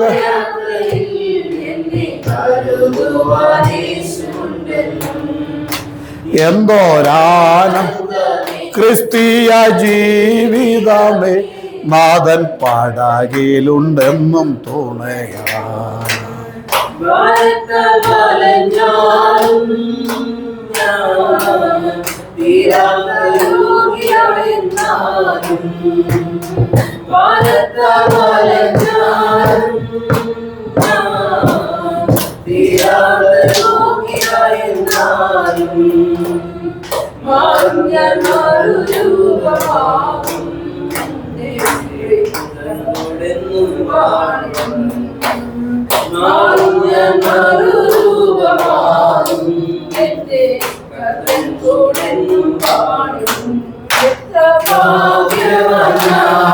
ഈ ലോകയാത്രയിൽ എന്നെ കരുതുവാനേശുണ്ടെന്നും എന്തോരാനന്ദമേ ക്രിസ്തീയ ജീവിതമേ നാഥൻ പാടാകിലുണ്ടെന്നും തുണയാ. ഹല്ലേലൂയ. ദൈവത്തിന് സ്തോത്രം. അപ്പോസ്തോലിക കാഴ്ചപ്പാട് നമുക്ക് വേണം. ആ കാഴ്ചപ്പാടുണ്ടെങ്കിൽ എന്ത് സംഭവിക്കുന്ന? ഉള്ളിൻ്റെ ഉള്ളിൽ ഒരു തീ കത്തലുണ്ടാകും. ഹല്ലേലൂയ. ഏക ദൈവത്തിനു വേണ്ടി നിൽക്കുന്ന ഏതൊരു വ്യക്തിയുടെയും ഉള്ളിൽ ഒരു വലിയ കത്തലുണ്ടാകും. ആ കത്തൽ അന്ത്യകാലത്ത് വെളിപ്പെട്ടോളും കേട്ടോ. ദൈവസഭ ഇവിടുന്ന് പോകുന്നതിന് മുമ്പേ ആ കത്തൽ വെളിപ്പെടും, സംശയമൊന്നുമില്ല. ഹല്ലേലൂയ. പെന്തക്കോസ്ത് നാളിൽ എന്താ ഇവിടെ ഉണ്ടായത്? പെന്തക്കോസ്ത് ദിവസം എന്താ ഉണ്ടായത്? ഒന്ന് വായിച്ചോ, നമുക്കറിയാവുന്ന വാക്യങ്ങളാണ്. ഇവിടുത്തെ എല്ലാ പെന്തക്കോസുകാരെന്ന് പറഞ്ഞു ജീവിക്കുന്ന പെന്തക്കോസുകാരല്ലാത്തവർക്കും അറിയാം. പെന്തക്കോസുകാരെന്ന് പറഞ്ഞു ജീവിക്കുന്ന കോസ്തുകാർക്കും അറിയാം. ആ വായിച്ചു. പെന്തക്കോസ് നാൾ വന്നപ്പോൾ എല്ലാവരും ഒരു സ്ഥലത്ത് ഒന്നിച്ചു കൂടിയിരുന്നു. പെട്ടെന്ന് കൊടിയ കാറ്റടിക്കുന്നത് പോലെ ആകാശത്തുനിന്ന് ആദ്യം എന്താ ഉണ്ടായത്? ഒരു മുഴക്കമുണ്ടായി. കൊടിയ കാറ്റടിക്കുന്ന വിധത്തിലുള്ള ഒരു മുഴക്കമുണ്ടായി. പിന്നെ ഈ ആകാശത്ത് മുകളിൽ നിന്ന് ഉണ്ടായ മുഴക്കം എവിടെ വന്നു? ദൈവസഭയിൽ 10 ദിവസമായി പ്രാർത്ഥിക്കുന്ന ജനത്തിന്റെ നടുവിലേക്ക് വന്നു. അഗ്നിയാല പോലെ പിളർന്നിരിക്കുന്ന നാവുകൾ അവർക്ക് പ്രത്യക്ഷമായി. അവരിൽ ഓരോരുത്തരുടെ മേൽ വന്നു. അവിടെ എല്ലാവരുടെ മേൽ വന്നെന്ന് പറയുന്നില്ല കേട്ടോ. എന്നാൽ എല്ലാവർക്കും കിട്ടിയെന്ന് ചോദിച്ചാൽ താഴ്ത്ത് വായിച്ചു നമുക്ക് മനസ്സിലാക്കാം. വായിച്ചു. അവരുടെ ഓരോരുത്തരുടെ മേൽ വന്നു. എല്ലാവരും പരിശുദ്ധാത്മാവ് നിറഞ്ഞവരായി അന്യഭാഷയിൽ സംസാരിച്ചു. ഈ അന്യഭാഷ എല്ലാവരും സംസാരിച്ചോ? അന്യഭാഷ എല്ലാവരും സംസാരിച്ചോ? എല്ലാവരും ആത്മാവ് ഉച്ചരിക്കാൻ നൽകിയതുപോലെ അന്യഭാഷകളിൽ സംസാരിച്ചു. എല്ലാവരും സംസാരിച്ചെന്നാ. പക്ഷെ ഇന്ന് പെന്തക്കോസ്തുകാർ സംസാരിക്കുന്ന പോലെ സംസാരിച്ചില്ല. പെന്തക്കോസ്തുകാരെന്താ എങ്ങനെയാണ് സംസാരിച്ചത്? ഒരാൾക്ക് ആത്മാവ് വന്നു കഴിഞ്ഞാൽ അടുത്തിരിക്കുന്നവരെല്ലാം അവക്ക് കിട്ടിയെങ്കിൽ എനിക്കും കിട്ടുന്നില്ല, മോശമല്ലേ? ഭാഷ എന്തൊക്കെയല്ലേ എനിക്ക് ആത്മാവ് കിട്ടിയില്ലെന്ന് നാട്ടുകാർ പറയുകയല്ലേ? എനിക്കറിയാം, ഒരു കുടുംബത്തിൽ 2 ചേട്ടൻ്റെ അനിയനും 2 ഭാര്യമാര് ഒരാൾക്ക് കിട്ടി അന്യഭാഷ പറയും.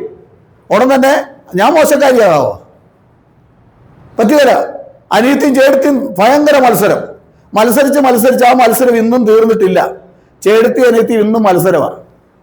അടി ഉണ്ടാകുന്നില്ല എങ്കിലും അടിക്കാനുള്ള തയ്യാറെടുപ്പ് പലപ്പോഴും എടുത്തു കഴിഞ്ഞു. അന്യഭാഷയുടെ മുഴുപ്പ് മനസ്സിലായില്ലേ? അപ്പൊ ഇവിടെ ഇന്ന് പെന്തക്കോസ്തുകാർ നടത്തുന്ന പോലുള്ള അന്യഭാഷയല്ലായിരുന്നു അന്നുണ്ടായിരുന്നത്.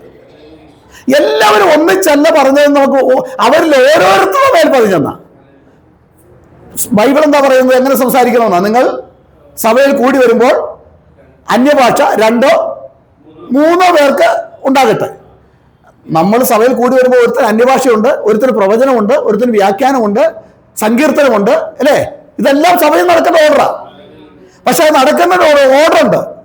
ആ ഓർഡർ അനുസരിച്ച് വേണം നടക്കാൻ. അപ്പോൾ അവിടെ 2 3 പേര് സംസാരിക്കുക. അവരും അങ്ങനല്ല, അവരും ഈ 3 പേര് ദൈവസഭയിൽ അന്യഭാഷ പറഞ്ഞാൽ അവരും വായിച്ചു. നമ്മുടെ വിഷയം അതല്ല, അതുകൊണ്ടാണ് ഞാൻ അതിനെക്കുറിച്ച് കൂടുതൽ സംസാരിക്കാത്തത്.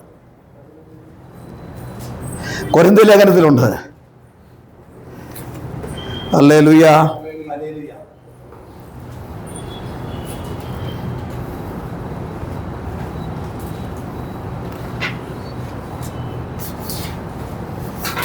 13-ാം അധ്യായം 14-ാം അധ്യായം ഒക്കെ വായിക്കുമ്പോൾ അതിനകത്ത് അന്യഭാഷയിൽ സംസാരിക്കുന്നവൻ മനുഷ്യരോടല്ല ദൈവത്തോടത്ര സംസാരിക്കുന്നു. ആരും തിരിച്ചറിയുന്നില്ലല്ലോ, എങ്കിലും അവർ ആത്മാവിൽ മർമ്മങ്ങളെ സംസാരിക്കുന്നു.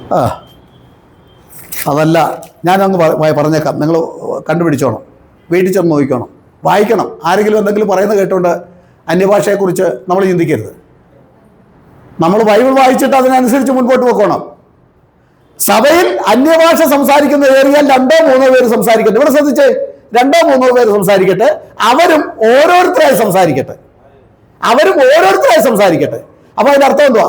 ഒരുവൻ അന്യഭാഷ സംസാരിച്ചാൽ, ശബ്ദത്തിൽ സംസാരിച്ചാൽ അതിന്റെ അർത്ഥം എന്തുവാ? എന്തോ ദൈവത്തിന്റെ വൻകാര്യമുണ്ട്. അപ്പോൾ തന്നെ എന്ത് ചെയ്യണം? വ്യാഖ്യാനിക്കായി പ്രാർത്ഥിക്കണം. അവിടെ ഒരു വ്യാഖ്യാനി ഉണ്ടായിരിക്കണം. വ്യാഖ്യാനി ഇല്ലെങ്കിൽ അവർ അന്യഭാഷക്കാരൻ സഭയിൽ മിണ്ടാതെ ഇരുന്ന് തന്നോടും ദൈവത്തോടും സംസാരിക്കട്ടെ. അന്യഭാഷ വിലക്കിയിട്ടില്ല കേട്ടോ. അന്യഭാഷ വിലക്കരുതെന്ന് പൗലോസ് പറഞ്ഞിട്ടുണ്ട്. നിങ്ങളെക്കാൾ എല്ലാവരേക്കാൾ അന്യഭാഷ ഞാൻ സംസാരിക്കുന്നതുകൊണ്ട് ദൈവത്തെ സ്തുതിക്കുന്നു. എങ്കിലും 10,000 വാക്കുകൾ അന്യഭാഷ സംസാരിക്കുന്നതിനേക്കാൾ ബുദ്ധിയോട് പറഞ്ഞ 5 വാക്ക് പറഞ്ഞാൽ അവിടെ പാവി മാനസാന്തരം ഉണ്ടാകും. ഒരു പാവി വന്നു കഴിഞ്ഞാൽ നമ്മളെല്ലാവരും കൂടെ അന്യഭാഷ പറഞ്ഞിങ്ങനെ ഇരിക്കുകയാണെങ്കിൽ എന്തെങ്കിലും ഗുണമുണ്ടോ? ബൈബിൾ തന്നെ പറയുന്നു, നിങ്ങൾക്ക് നിങ്ങളുടെ ഭ്രാന്തുണ്ടെന്ന് പറയുന്ന. അപ്പൊ ഇതിനൊക്കെ ഒരു ഓർഡർ ഉണ്ട്. ഇതിനൊക്കെ അപ്പോസ്തലന്മാർ ഒരു ഓർഡർ വെച്ചിട്ടുണ്ട്. ആ ഓർഡർ തെറ്റിച്ചാണ് ഇവിടുത്തെ തൃത്വക്കാരും അതേ പാന്താവിലൂടെ ഇവിടുത്തെ യേശു നാമക്കാരായിരിക്കുന്ന പെന്തക്കോസ്തുകാരും പോയിക്കൊണ്ടിരിക്കുന്നത്. സംശയമൊന്നുമില്ല. തർക്കിക്കാനുള്ള ആർക്ക് വേണമെങ്കിലും തർക്കിക്കാം. അതുകൊണ്ട് എന്തോ വ്യാഖ്യാനിക്കാൻ അന്യഭാഷ വ്യാഖ്യാനിക്കുന്നവരുണ്ട്, ചിലർത്തുണ്ട്. നമുക്കിവിടെ അന്യഭാഷയുടെ ആവശ്യമില്ല. ഞാൻ മലയാളം പറഞ്ഞാൽ നിങ്ങൾക്ക് മനസ്സിലാവുമല്ലോ, എല്ലാവർക്കും മനസ്സിലാവുന്നില്ലേ? ഇവിടെ വേറൊരു ഭാഷക്കാരനില്ലല്ലോ. ചിലപ്പോൾ ആ ഭാഷക്കാരനെ കുറിച്ച് വേറൊരു ഭാഷക്കാരൻ ഇവിടെ വന്നിരിക്കുകയാണെന്ന് വെച്ചു, അവന് ഒന്നും അറിയത്തില്ല. അവനെക്കുറിച്ച് ദൈവത്തിന്റെ ദൂതോ അവന്റെ പാപത്തെ വെളിപ്പെടുത്തുന്ന എന്തെങ്കിലും കാര്യങ്ങളോ ഉണ്ടെങ്കിൽ ഇവിടെ നമ്മൾ ആത്മാർത്ഥമായി പ്രാർത്ഥിച്ച് ജീവിക്കുന്നെങ്കിൽ അവരിലൂടെ അവൻ അന്യഭാഷ സംസാരിക്കാനായിട്ട് സാധിക്കും. അതവന് മനസ്സിലാവും. പെന്തക്കോസ്താലിനും ഇതാ സംഭവിച്ചത്. പെന്തക്കോസ്താലിൽ എന്താ സംഭവിച്ചത്? അവിടെ 18 രാജ്യത്തിൽ നിന്ന് 18 ഭാഷക്കാർ വന്നു. അവർക്കെല്ലാം തിരിച്ചറിഞ്ഞു. അവർ പറഞ്ഞെന്താ? ഇത് ഞങ്ങളുടെ ഭാഷയിലാണല്ലോ ഇവർ സംസാരിക്കുന്നത്. അതിനർത്ഥം അതിൽ നിന്ന് തന്നെ നമുക്ക് എന്ത് മനസ്സിലായി? ഇന്നത്തെ പെന്തക്കോസ്തുകാർ കാണിക്കുന്ന പോലുള്ള ബഹളമല്ല അവിടെ നടന്നത്. അവിടെ ഓരോരുത്തരായ സംസാരിച്ചത്. അവിടെ 120 പേര് സംസാരിച്ചു, സംശയമില്ല. ഓരോരുത്തരും സംസാരിച്ചു. ഒരുവൻ അന്യഭാഷ സംസാരിക്കുമ്പോൾ ഒരു ജാതിക്കാരന്, ഒരു ഭാഷക്കാരന് അത് വ്യക്തമായി മനസ്സിലാകുന്നു. അവിടെ അത് നിമിത്തമായിട്ട് എന്തുണ്ടായി? 3000 പേര് സ്നാനപ്പെട്ടില്ലേ? 3000 പേര് സ്നാനപ്പെട്ടിട്ട് അവരെന്താ ചെയ്തത്? അവരവരുടെ രാജ്യങ്ങളിൽ പോയി അതേ സ്നാനം നടത്തി. ആദിമ ക്രൈസ്തവ സമൂഹം സ്നാനപ്പെട്ടത് കർത്താവായ യേശു ക്രിസ്തുവിന്റെ നാമത്തിൽ മാത്രമായിരുന്നു. AD 325 ഒരു കൊടും കള്ളനായിരിക്കുന്ന കുസ്തന്തീനോസ് വന്ന് സഭയുടെ നിയമം മാറ്റി, സഭയുടെ വ്യവസ്ഥ മാറ്റി, സഭയുടെ ഓർഡർ മാറ്റി. ആ കള്ളൻ പറയുന്ന അനുസരിച്ച് ഇവിടുത്തെ പെന്തക്കോസ്തുകാര് മുൻപോട്ട് പോവുക. നമുക്കതിന്റെ ആവശ്യമില്ല. നമുക്ക് ഒരു നല്ല നായകനുണ്ട്. ഹല്ലേലൂയ. നമ്മെ നടത്തുന്ന ഒരു നല്ല നായകനുണ്ട്. അവന്റെ പേര് യേശു എന്നാണ്. ഹല്ലേലൂയ. ഹല്ലേലൂയ. യേശു എന്റെ അടിസ്ഥാനം, ആശയവേനി. ഓ യേശു എൻ ആശയവേ, ആശ്വാസത്തിൻ യേശുവിൽ,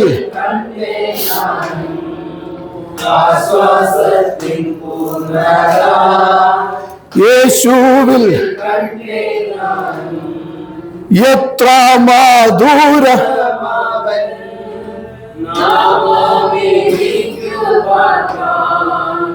എത്ര മധുരം. ഹല്ലേലൂയ.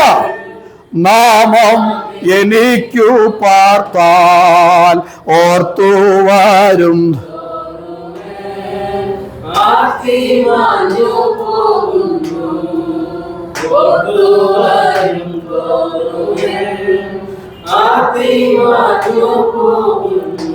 ഒന്ന് വായിച്ചോ. ഒന്ന് സങ്കീർത്തനം, അല്ല സങ്കീർത്തനമല്ല, 1 കൊരിന്ത്യർ 14 അധ്യായത്തിന്റെ 26 വാക്യം വായിച്ചേ. നിങ്ങളെ വാക്യം കണ്ടില്ലേ? ആകയാൽ എന്ത് സഹോദരന്മാരെ, നിങ്ങൾ കൂടി വരുമ്പോൾ ഓരോരുത്തരും സങ്കീർത്തനമുണ്ട്, ഉപദേശമുണ്ട്. ഇവിടെ നമ്മളെല്ലാം ചെയ്തില്ലേ? നമുക്ക് സങ്കീർത്തനമുണ്ട്. നമ്മുടെ സഹോദരങ്ങളെല്ലാം ഉപദേശിക്കുന്നവരാ. അവർ ഉപദേശിച്ചിട്ട് അവരുടെ ഇവിടെ സഹോദരന്മാർ അവരുടെ ഇഷ്ടപ്രകാരമാണോ ജീവിക്കുന്നത്? നല്ല മാതൃകയോടെ കുടുംബത്തും ദേശത്തും ഒക്കെ ജീവിക്കുന്നവരാ. അതിൽ ഞാൻ അഭിമാനിക്കുന്നു. വായിച്ചു. വെളിപ്പാടുണ്ട്, അന്യഭാഷയുണ്ട്, വ്യാഖ്യാനമുണ്ട്. കണ്ടോ? അന്യഭാഷയുണ്ട്, വ്യാഖ്യാനമുണ്ട്. നിങ്ങൾ കൂടി വരുമ്പോൾ, കൂടി വരുന്നതിന്റെ ഓർഡറാണ് ഇവിടെ പറയുന്നത്. അന്യഭാഷയുണ്ട്, വ്യാഖ്യാനമുണ്ട്, പിന്നെ സകലവും. അതാണ് പ്രധാനം.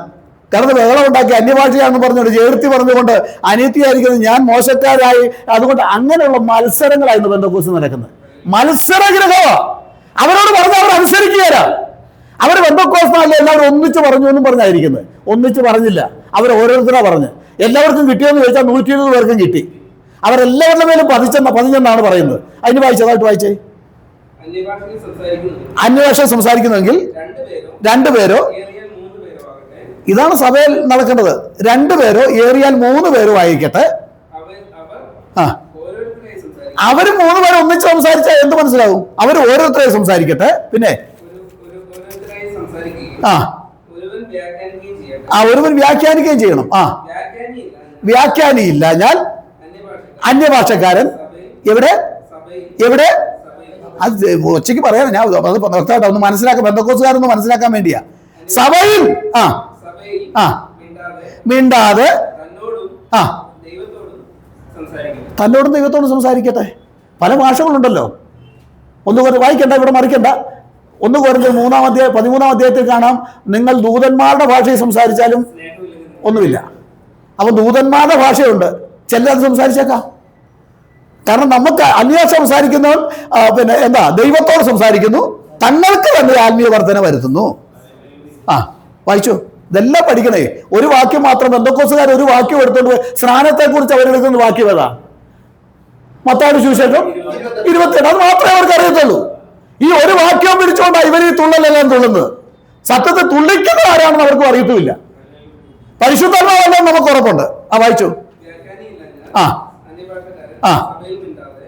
സഭയിൽ മിണ്ടാതെ തന്നോടും ദൈവം. അങ്ങനെ സംസാരിക്കാൻ പറ്റുകയല്ലേ? നമ്മൾ മിണ്ടാതിരുന്ന് നമ്മൾ ആരാധിക്കുന്നതിന് നമ്മളെല്ലാവരും പാട്ട് പാടാം. നമുക്ക് ദൈവത്തോട് സംസാരിക്കാവുന്നേ.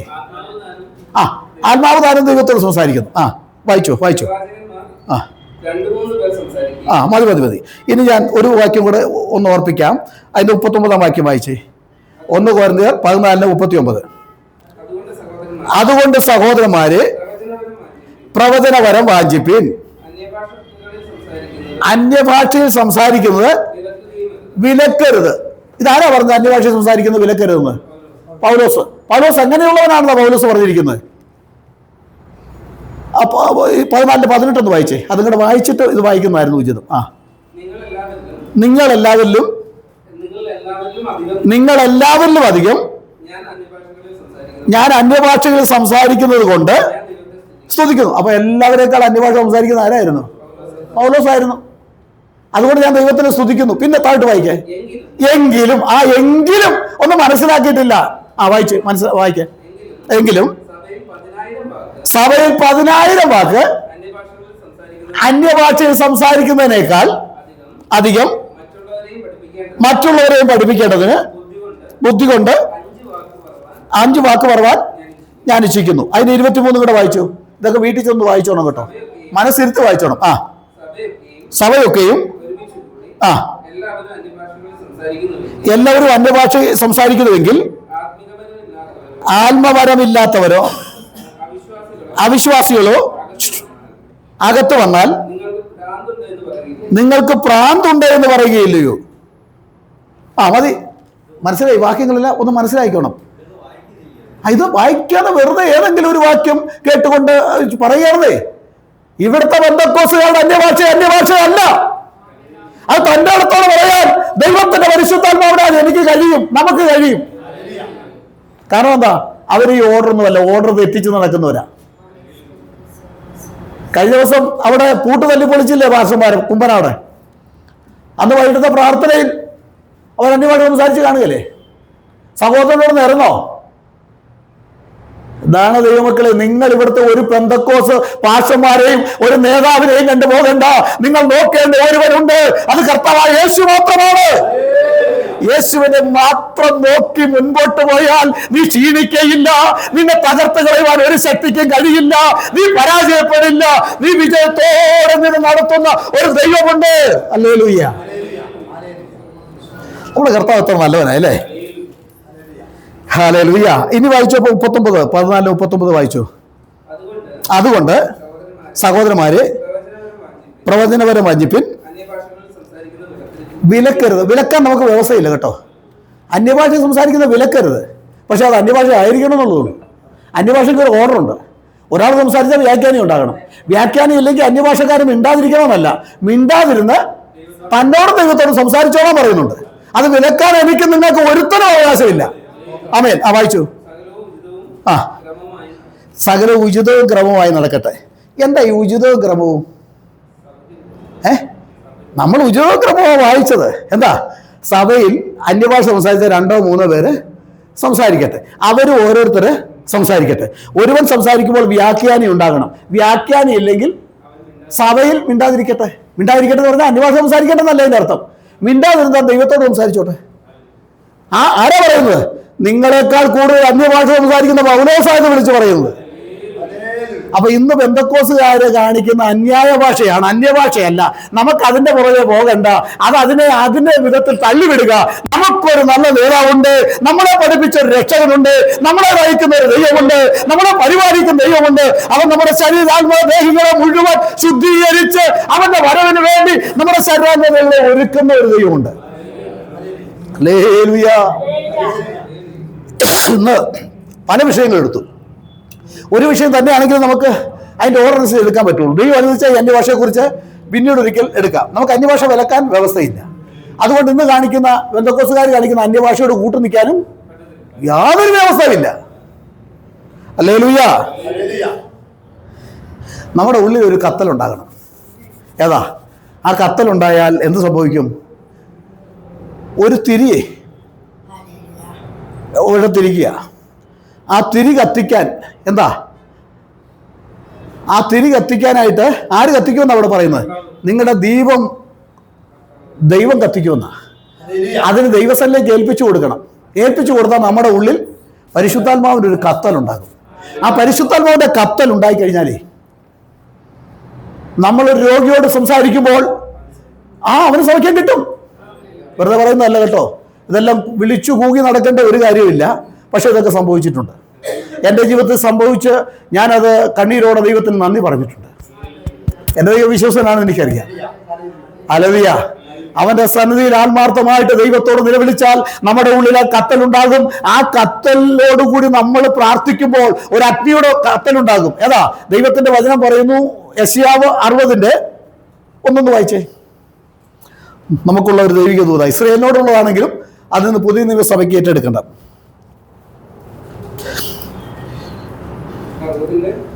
61 പോലെ വായിച്ചേ. എഴുന്നേറ്റ് പ്രകാശിക്കുക. അതല്ലേ? എഴുന്നേറ്റ് പ്രകാശിക്കുക. നിന്റെ പ്രകാശം, എഴുന്നേറ്റ് പ്രകാശിച്ച ദൈവവൈതലേ, നീ എന്ത് ചെയ്യണം? നിന്റെ പ്രകാശം വന്നിരിക്കുക. നീ ഇരുണ്ടിരിക്കാൻ പാടില്ല.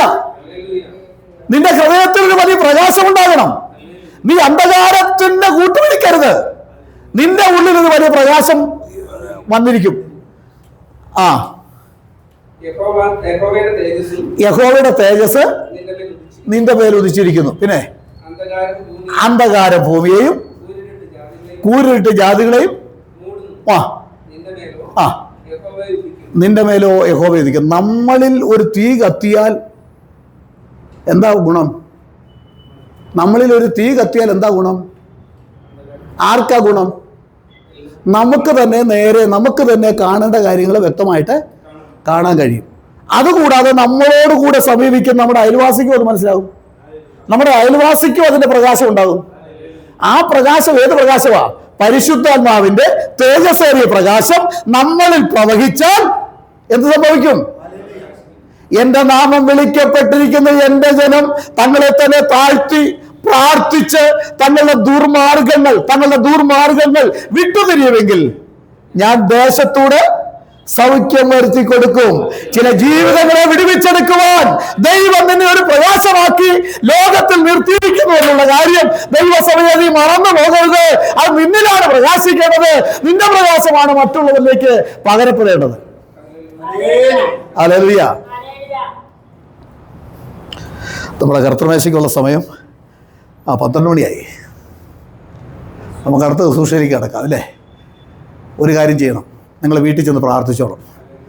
ഈ അന്യഭാഷയെക്കുറിച്ച് ഒരു പെന്തക്കോസുകാരനും തർക്കിക്കാൻ ഒരുത്തനും തർക്കിക്കുകയില്ല, എനിക്ക് ഉറപ്പുണ്ട്. ഇതിനെക്കുറിച്ച് പഠിക്കണമെന്നേ. അന്യഭാഷ അതുകൊണ്ടല്ലേ നമ്മൾ വിലക്കാത്തത്. നിങ്ങൾക്ക് അന്യഭാഷ കിട്ടിയാൽ അന്യഭാഷ ആയിരിക്കണം, നിങ്ങൾ സംസാരിച്ചോണം. ഒരുത്തനെ നോക്കണ്ട, ഭാഷയൊന്നും നോക്കണ്ട. വ്യാഖ്യാനം ഉണ്ടെങ്കിൽ വ്യാഖ്യാനിച്ചോണം. എനിക്കെതിരെ, എൻ്റെ പാപത്തിനെതിരെ എനിക്ക് സംസാരിച്ചോണോ? അതെ, ആരുടെ മുഖം നോക്കാനാ? ഹല്ലേലൂയ. പാപത്തിനെതിരെ സംസാരിക്കണം, അനീതിക്കെതിരെ സംസാരിക്കണം. ഹല്ലേലൂയ.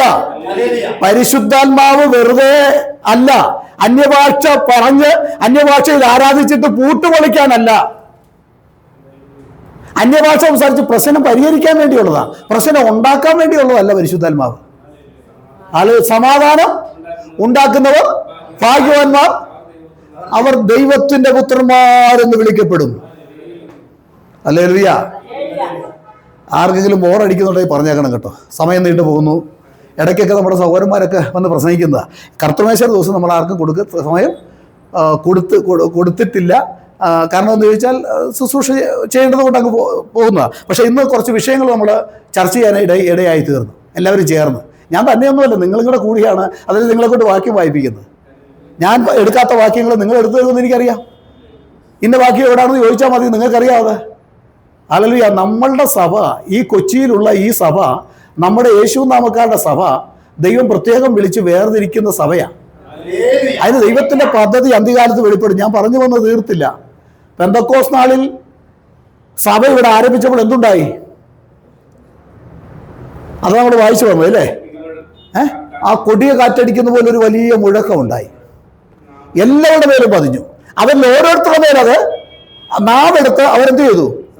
ഓരോരുത്തൻ അന്യഭാഷ സംസാരിച്ചു. മറ്റുള്ളവർക്ക് അത് പ്രയോജനമായി. ആ സംസാരിച്ച ദൂത് നിമിത്തം, പത്രോസിന്റെ ദൂത് നിമിത്തം 3000 പേര് സ്നാനമേറ്റു, ദൈവസഭയോട് ചേർന്നു. രക്ഷിക്കപ്പെടുന്നവരെ ദിനംപ്രതി കർത്താവ് സഭയോട് ചേർക്കുന്നു. ഭാഷമാരൊന്നും അല്ലെന്നേ.